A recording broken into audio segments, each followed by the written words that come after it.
What's going on, guys? Welcome back to the channel. Welcome back to the Parrot Press. Today it is all about Sorare summer bargains. So we know the European seasons are coming to a close, and with that, people are probably looking at the MLS and the Asia regions to try and pick up some bargains to either hit threshold or play some of the different regions to earn some rewards over the summer. And today we are looking at some of, in my opinion, the bargains that are out there at the moment. A bargain to me means relatively low in price compared to some of the other guys that are around them. Scoring similar to those guys as well, but have the opportunity to spike, or just straight out are underpriced, undervalued. And we're going to be taking a look at 23 of those guys today. I've picked out some goalkeepers, two goalkeepers, and the rest split between defenders, midfielders, and forwards. So without further ado, because it's going to be a longish one, let's get into it. Steve Clark is first up. Steve Clark plays for Houston Dynamo. Now, I've focused on MLS and the J1 League as well, Japanese League, just because I know them a little bit more. K-League gets on my nerves with the scoring around the AA at the moment, the issue that Sorare are having. So I've gone with where I know some of the players. Now, Steve Clark, I have his rare, so I'm not trying to boost his price. I'm keeping him the whole season. He is locked in at Houston. Houston have been on fire this season. They've been really, really solid at the back. You can see here from these scores, I think at home they haven't even conceded in 5 or 6 games so far this year. And I think that he's underpriced compared to some of the other goalkeepers that are out there at the moment. 0.23 you can pick him up for, probably a little bit cheaper obviously if you negotiate well, but for these sort of scores that he's coming out with, and compare him to the likes of Blake or Sean Johnson, Stephen Fryer, those guys out there, he is considerably less than them at the moment, and I really like this guy. Just to say as well, before we get going into the other players, this is not financial advice, guys. I'm not telling you to go out there and buy these players. All I'm saying is that I've been looking at trying to pick up some bargains. I've come up with this list, and I'm just letting you guys know some of the players that I found out there, and I just feel was that they're undervalued. Moving on to the next goalkeeper, Nishikawa, and just to jump back to Steve Clark, actually, he is 37. He's in his last year of his contract. I think that there's a contract extender on there as well, but you will get a full season out of him. He is locked in. Similarly with this guy. Now, Urawa Reds are one of the best teams in that league. He's been locked in for a considerable amount of time. They do have some younger goalkeepers that are on the roster, but I feel as though they're not going to take his place at least for this season. His last sales price was around about 0.24 as well, so similarly to Steve Clark. And with the likes of Schultz and people like that in front of him, they are quite solid at the back. I think it's I mean, you can see there, they've gone on an unbeaten run for the last, 10 games?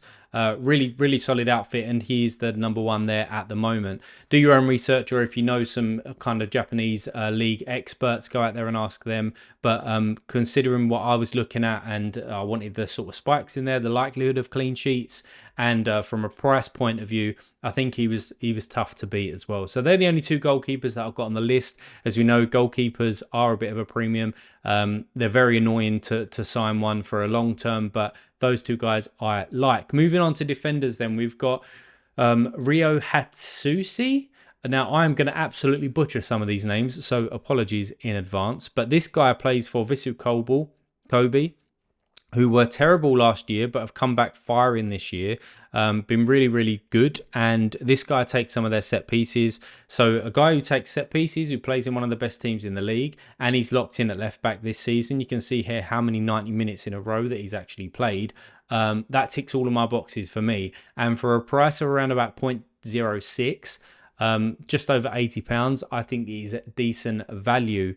I would actually put this guy in a strong lineup of mine, like with the likes of Carlos Hill, etc. If the matchup was decent for him, if he was playing like bottom of the league or whatever, or a lesser team, because I think that he is capable of hitting these green scores. I do like that guy. Moving on, we have got an absolute legend. I really like Fukumori. Now, when I first come onto the platform, the best part of 18 months, maybe 2 years ago, people said this guy was great when I was looking at the Asia players. And if we look and we go to all, you can see exactly why they were saying that. 100. really, really good scorer. Now, he takes the set pieces. He's a defender, but he's been playing centre mid for them this year. His last sell price, or his 2-week average at least, was 0.02. Now, for a guy who is capable of these spikes, I mean, he's just come off the back of a 99. I think that is really, really low. I actually looked at picking up his super rare. I still might in the future as well. He's at a good age. He's just extended his contract as well, so he's got another couple of years on that. Really, really solid player for a team that's for threshold, but also for a team that you are trying to like get some rewards out of them regions as well. Moving on to a guy that I kind of regularly talk about in my videos because I own his super rare. He was one of the first rare cards that I actually bought. Daniel Lovitz. Take some of their set pieces in terms of free kicks and corners. He is in the best defense in the league, in my opinion, especially for this year. Last year they had some issues, but this year he's been really, really solid. And if you compare him to the likes of Walker Zimmerman, now I'm not trying to dip Walker Zimmerman's price because I actually own him as well, but you can see what he gives you and what Zimmerman gives you. There's not much difference, and Zimmerman's probably like double the price of this, if not triple at certain points throughout the season. You've got Joe Willis, who, nice little voice crack there. You've got Joe Willis, who is really solid at the back as well in terms of in goal. So it might be a nice little stack there, but he's inflated right now because of the form that Nashville are going on and what he's doing. But I really like Daniel Lovitz. Again, it comes back to set pieces, playing in a really good side, playing locked in left back who can actually play centre back. I mean, even in this game here, he moved to centre back at around about 70 minutes. So if a centre back's out and they want to, rotate, etc., he can move inside, and it's not just like a like for like left back who gets out and then somebody comes in for him. I really like Daniel Lovitz. He's at a decent age for a defender as well. Like this guy, think he's underpriced. Moving on to Ryan Hollingshead. Now this guy is seriously underpriced at 0.01, or I say underpriced, let's just say cheap. He's seriously cheap for a rare card. He plays for the best, last year, the best team in the MLS, and he is their starting right back. The only times that he's actually rotated out is when they've got a few games in a row. So be aware of that as well. So, for example, we're going to here where we've got game week 360, then 61, 62. He sits out in that middle, and then, there's rotation in there, basically, is all I'm saying. Now, he's capable of peaking, which is good. Not regularly, but if you're looking for a player to fit in a cap 240 who plays for the best team in the league, can't go wrong for, £25. Crazy. Anyway, moving on.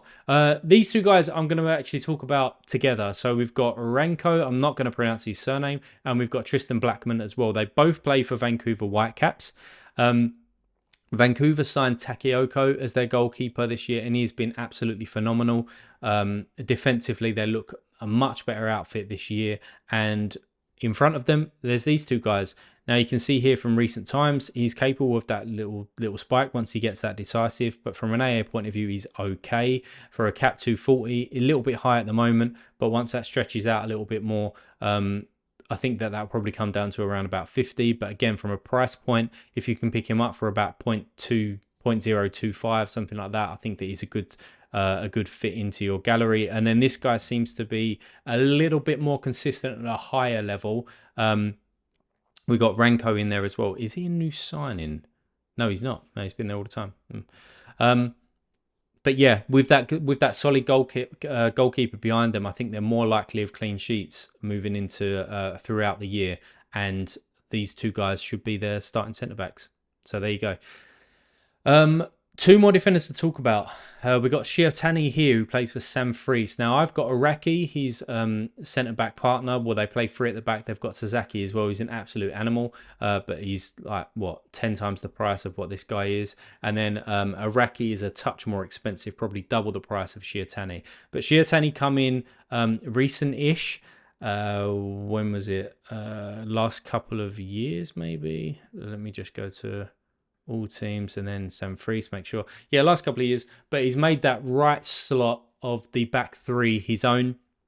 He is 34, so maybe that's why his price is down a little bit. But you can see, again, he is capable of them dark green scores. And from an AA point of view, he's very, very consistent.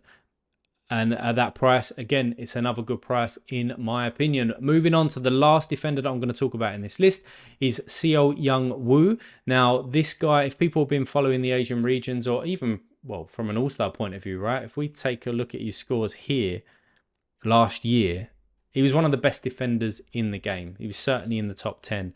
And if we take a look at his price, what do I want? Price graph. If we take a look at his price in the last year as well, you can see he was going for like 0.0, nearly 0.09, nearly an ETH this guy was going for. And now you can pick him up for 0.05. Now, that is probably because his scores have been pretty bad. Now, if you looked at this graph and you said that this guy's an ETH, you'd be absolutely crazy, because he's certainly not worth an ETH at the moment. But if he's worth what, £80, you'd think maybe he plays for one of the best teams in the league. Now, I don't know what this DMP is about. I don't know if it was a card simulation build up or whatever it was. So do your own research on that. But I just stumbled across him and I just know how good he was. And the best part of a year ago. And look at his price now. But let's move on to midfielders. So we've got Mark Anthony Kaye. Now, there's another guy that I want to talk about at the same time as well, who is Jonathan Osorio. So these are both from Toronto. Now, they're both locked in midfielders at the moment. You can see there 90 minutes, etc. Osorio, he's a touch injured at the moment. I don't know when he's going to be coming back. Hopefully it's in the next couple of weeks, because I do own this guy's super rare. But from a rare point of view, if you look at he had 100 and then 2 assists, yeah, massive AA, and then decided to, I suppose he didn't decide, but he got injured, which was really annoying. But if we look at all, he's been at Toronto pretty much his whole career, and he's really capable of them light green, dark green scores, and especially with Insigne in the team, anything is possible. And Bernardeschi as well, in terms of that quality going forward for Toronto. And Mark Anthony Kaye kind of fits in a similar bill to Osorio at a decent price as well, £70. And you can see here that from an AA point of view, he's stacking it up. And it was actually a toss-up for me who I was going to get in terms of a super rare from these two guys, because I do think that 0.35 for his super rare for somebody who you could put in the cap modes, and somebody when their matchup is decent, you can put him in there as well, who's capable of decent AAs. I think that it's a good price. So those two to kick it off for Toronto, the Toronto's midfielders. Now, this guy, I'll be honest, I don't know much about him. I know that he come from Wolves. Don't know why that's on the L5. Let's go for L40. I know he come from Wolves, where he didn't play much. Before that, he come from the Scottish League. So Wolves obviously liked him out there, picked him up, and now he's gone to the MLS. I don't know if he's on loan. I don't know whether they signed him permanently. I don't know. All I know is that Colorado needed a centre midfielder, and it looks like he fits the bill. We get some decent AAs in here as well. I don't think he's an amazing player. He's just come off the back of 2 assists, but he gets decent AAs, a 20, a 20, a 28, a 36 down here as well. Another 19 and a 19 as well to kick off the season. But maybe he's just one to watch. His price at the moment is a bit too high for me. I'd expect him to be around that 0.025, to be honest, 0.03, maybe around that region. But he's one to keep an eye on. Certainly he's going to stay in my watch list and just see how he does. The next one is more expensive. His floor price is 0.135 at the moment. I don't think he goes for that, and it's probably because his cards haven't been minted yet. I don't know if any cards from Sporting KC have been minted yet. I'd have to look at that. And I made this watch list last week, and all of a sudden now he's just bagged a goal and an assist and some decent AA, and he's spiked again. Now, he come from the German league. I think it was Stuttgart he come from. Let me check that kit. Yeah, Stuttgart. Is that Stuttgart? Let me check. All teams in all. Yeah, Stuttgart. Okay. And when he came into the MLS last year, he started tearing it up. He was taking their set pieces because Johnny Russell was out. He's a key part. He's got quality. He can boss a midfield. And people started to pick up on that. And he was going for like 0.25, 0.3, somewhere along those lines. And then all of a sudden this season hit. And you can see here that these scores have been terrible. I've been wanting to pick one up, but I simply didn't have the ETH. But for a guy who, hopefully this is a turning point for Sporting KC, And Johnny Russell is permanently back now as well from a forward point of view. You've got Pulido up top, who I actually talk about later, and then you've got Saloy on the left. That's a really good front three, and he's a decent, well, a very, very good box-to-box midfielder. And I think that he's just a little bit underpriced, so I'm going to keep an eye on him.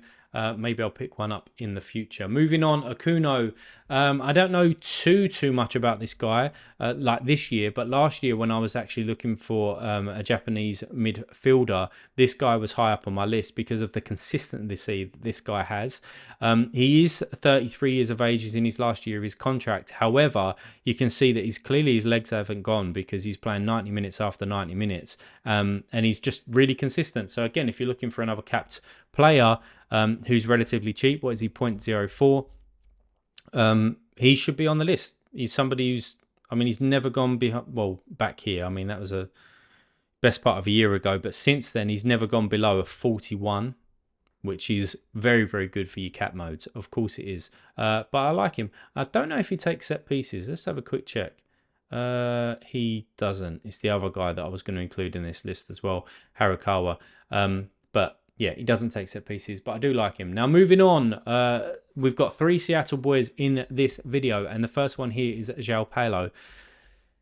What a player this guy is. Anybody familiar with the American leagues or the MLS, they're going to know about this guy. He had a really, really bad injury last season, which obviously why he got all of these DMPs, but he's come back here and he's found that consistency again.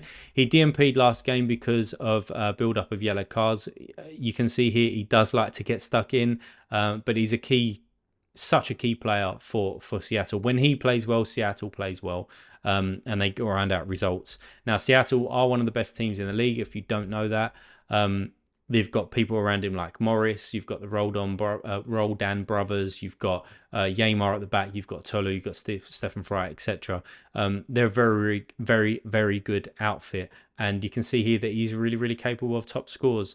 Most of it's from an AA point of view, but if he gets you can see here, if he gets a decisive in there, he does absolutely spike upwards. And the reason why I've included him in here, I mean, he's £100 for his 2-week average, but he is a player who's not just for cap modes or anything like that. You can put him in, in decent lineups with your top players if he's got some good fixtures. Like this Austin game, I expect him to absolutely boss, to be quite honest. The New York game as well. Portland, that'd be tougher than probably people think. But the Earthquakes as well, he should dominate the midfield, in my opinion. I do like this guy. Moving on, we've got Click. Or Klitsch, however you pronounce it even. But he come from Leeds. When I watched him at Leeds, he was actually pretty decent when he come on, but he kind of lost his position and that was it for him. But he takes the set pieces at DC United. He can tell that he's a key person for them in the midfield. He's capable of a decisive, obviously if he's taking them set pieces, but he's capable of a goal as well. Now Rooney is he's turned a corner a little bit with DC. You can see here by his last 3 out of 5. Before that, he was kind of terrible, but he's been trying to really work on the defense. Not that I know Rooney, not that Rooney's telling me what the hell he's doing, but you can just see that he's been working on the defense, and hopefully now that he's kind of found what he wants to do there, that he can start concentrating on that attacking unit and the transitions from defense into attack. And I think that Click will be a key part of that. And for best part of £70 or just underneath that, I think that from an AA point of view, he's consistent and he's capable of decisive as well. So there he is.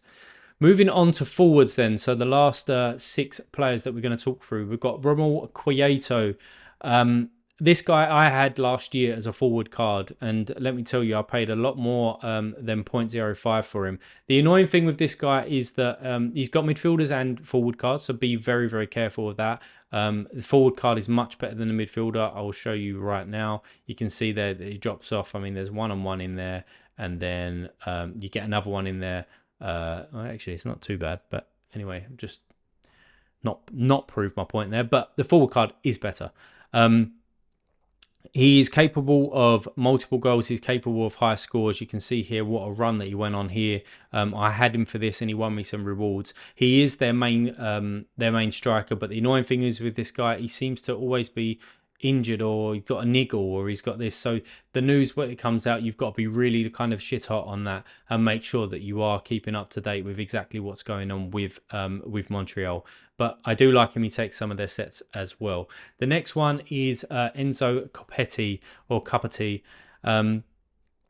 Charlotte's forward. Now, if we look at racing, you can see here that he's consistently delivering decisive. So I wouldn't say that he's a massive AA player, but decisive wise, he's in amongst it. He's a kind of a really good forward at a good age. And making that trip to MLS, you can see he's just come off the back of a brace there against New York City. I expect him to start picking up a little bit now and Charlotte's performances to increase or to get better. Certainly, you can see here that his price was dipping because his form in the last 6 games has been terrible, but he's just come off at the back of a brace, and when that happens, obviously there's a little bit of an increase. But with a forward card, in my opinion, with Sorare, the goalkeepers and the forward cards are one of the or two of the toughest things to find, and I do like overspending a little bit in those areas because there's not many forwards out there that get amazing AAs, and obviously you're looking for decisives there and you're looking for clean sheets with goalkeepers as well, so you're always paying a little bit more. But I like this guy. I think that he's got a decent run coming up with Chicago, with the Galaxy. Or maybe he hasn't actually. I thought he did. Maybe I was on the wrong bit. But he's got Atlanta, Nashville, Philly, Columbus, and Seattle. Yeah, maybe not, but I expect Charlotte to improve. Is basically what I'm saying in the upcoming weeks. Moving on to Sergio Santos. Now, this guy was going to be nowhere near this list about 4 weeks ago, but you can see here that he's now starting for Cincinnati, and the reason being is because Brenner has been sold. Now, he's still at the club for the next couple of months, I think it is, or maybe a next month. Depending on whether he leaves in June or July. And this guy seems to be the one who's going to be taking his place. Whether they go out on the market and buy another forward, I don't know, but he seems to be starting at the moment. And he's not too bad. I mean, his AA is pretty shocking, but he's crept up with a couple of goals. And when you're playing with Acosta behind you and Barrel on the left-hand side, and you've got Vasquez about you as well, you're kind of going to be in amongst it. I wouldn't be surprised if this was because of some big chances missed. Oh, that one wasn't. Was this one? Yeah, big chance missed. I think he's going to get a good look at the goal. Yeah, a good look at the goal with those players around him, and one to watch, especially from a cap point of view. I mean, his L15 is 40 and he's capable of an 86, 60 or whatever to get you that decisive. So yeah, one to look at. And the is this the last two? Potentially it is the last two. No, it's not actually. There's one more after this. But I'm going to talk about these two together. And as I mentioned about Seattle Sounders, they are one of the best teams in the MLS, and their forward position this year, they've been rotating. Now, if Rui Diaz was actually fit, he would definitely be their starter. You can see here by what he's done for the club in that time. If I just do by Seattle, how many goals he's scored. He's got decent AA when he plays as well. However, he just cannot keep fit, which is really frustrating. I mean, he was going for about 0.4, I think, a season ago, a season and a half ago, and now he's just plummeted in price because he's not playing regularly. And then you've got Hebrew coming from New York City, and he done all right at New York City when who was that player? Something beginning with C, Castellanos or something. But he got sold to, or at least he moved on a 2-year loan deal or something like that to Girona. But he done well when he come in for him. Now, he started the last couple of games, and you can see there that his scores have been pretty rubbish. I don't know why he played Cam here, because Morris is much better on the left-hand side, in my opinion. But if you can pick it right, again, it might be a cap mode until they really kind of solidify and work out exactly who's going to be playing as that number 9. But just one or two to keep your eye on. Just work out what Seattle's doing. I'm certainly keeping an eye out just in case something changes. And then the last one on the list was actually Alan Pulido, who I mentioned earlier. Now, he had a nasty injury, so he's been out for a long time, but he's just finding his feet. He's just coming back into it. And as I said, if Sporting KC can turn a corner this season, then he's going to be in amongst it. And that front three with Saloy, with him, and with Johnny Russell, really strong, really strong, especially with Tommy breaking through in midfield. I like it. They just need to, in my opinion, the manager needs to go. They need to bring somebody in who's a bit more attacking, flowing, and gives these creative players the opportunity to go out there and be creative. But I think he's probably a touch overpriced at the moment, just because let's see how he gets on in terms of coming back for that injury. However, if you did want to, take a risk on him, maybe you'd come out smelling the roses at the other end. But there we go. So going back to this watch list, they are 23 players that I've just talked through. It's 23 players that I think are undervalued or are a good price or going to have a good summer. And yeah, there we go. Have I missed anyone? Drop a comment down below, guys, if you think that I've blatantly missed one of these players. As I said, I didn't really focus on the Brazil League or K League. It was more so the J1 League and the MLS, where I know a bit more about it. But if you like this video, hit the like button. If you want to see some more, hit that subscribe button. And as always, guys, I'll see you in the future.